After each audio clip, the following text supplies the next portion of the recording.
This is a podcast from BFM 89.9, the business station. Connecting the dots for businesses in today's top story with Celcom Digi Business.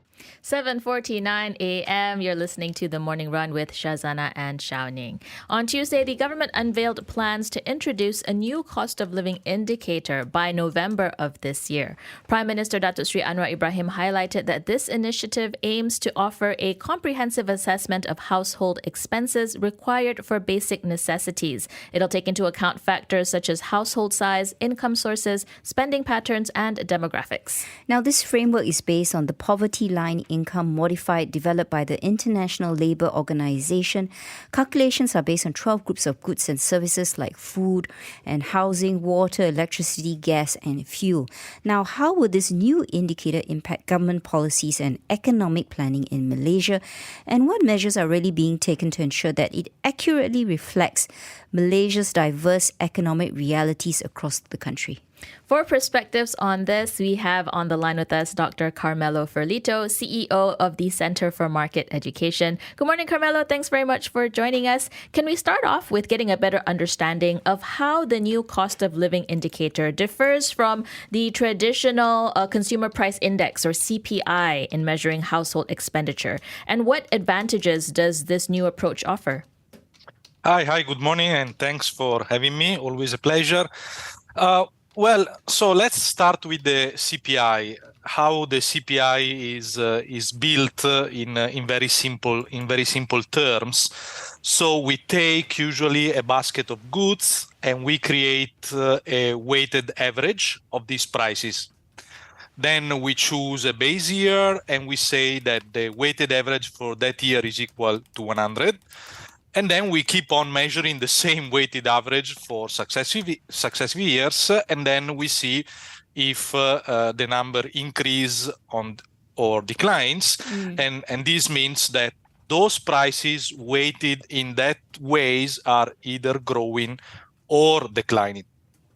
But obviously, this per se doesn't tell us if people are better off or not.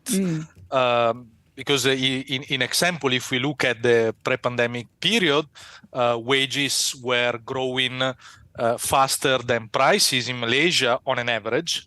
But then if we take the 2 years of lockdown, we have seen that wages have declined faster than prices. So we need, in order to have an idea of the real status of the real health, financial or let's say standard of living of the people, we need to compare always the movement of prices with the movement of wages.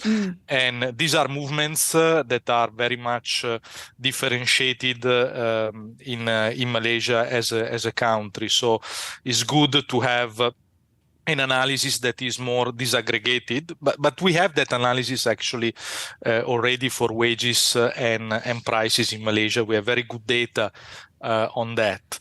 What the government, I think, is trying to do with the new index is something different. So they make some assumptions about what they think a certain household with certain feature in a certain area should consume to have what is defined a minimum standard of living or a decent standard of living.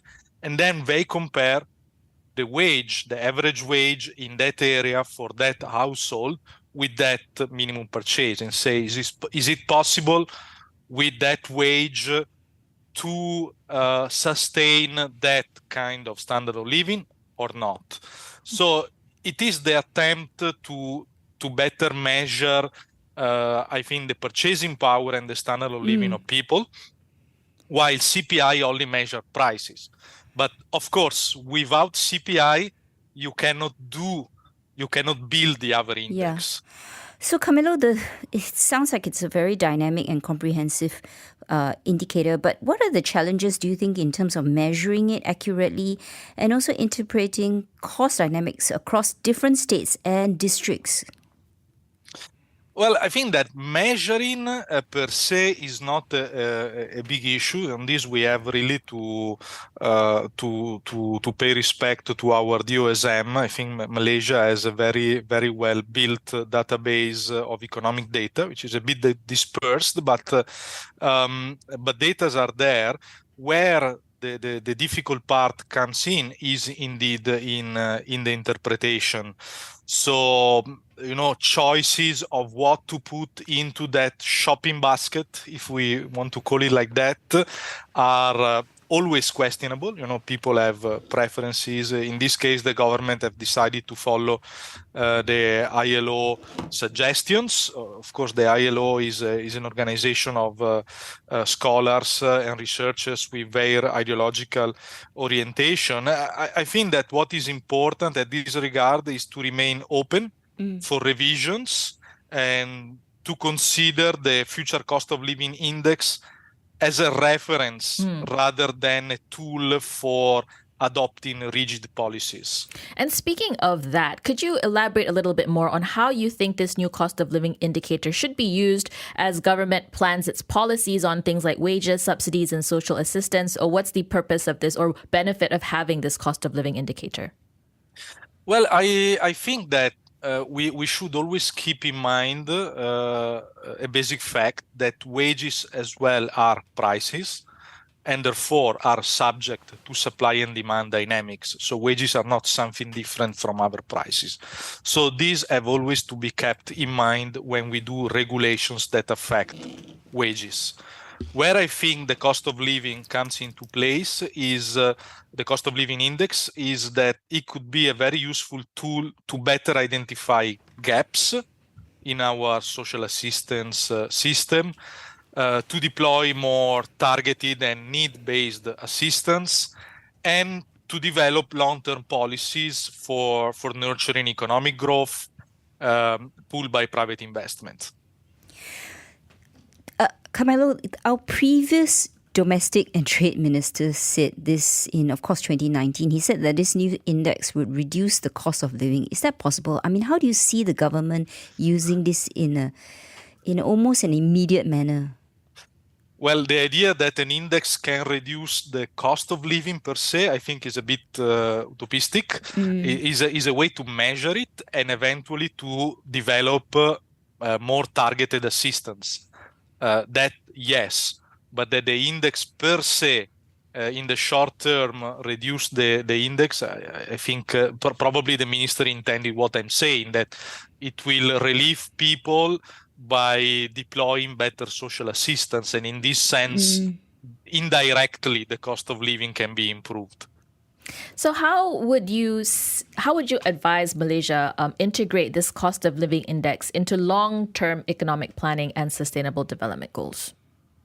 Well, I think that it is important that the index is used mainly for identifying gaps, because I believe that any more rigid application to design automatic adjustment mechanisms for wages should be avoided, as such rigidities may create in the long run more harm than good for the people by making them less employable.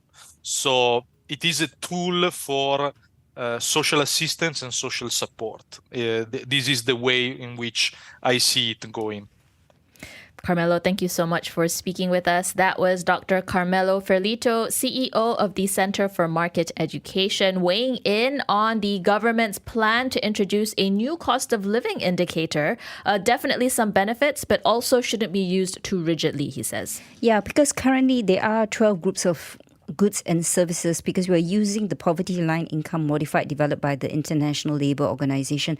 So like Carmelo says, it shouldn't be cast in stone, right? Because people's lifestyles changes.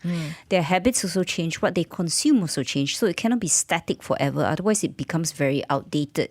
Some things definitely make a lot of sense. I'm curious in terms of the breakdown and the split, let's say, between food and health and transport, because that might adjust over time. Yeah, so we're going to keep a close eye on this. November is when they say they'll start rolling this out, so we'll watch this space. Stay tuned, BFM 89.9. Stay informed with Top Story with your trusted business partner, Celcom Digi Business. been listening to a podcast from BFM 89.9, the business station. For more stories of the same kind, download the BFM app.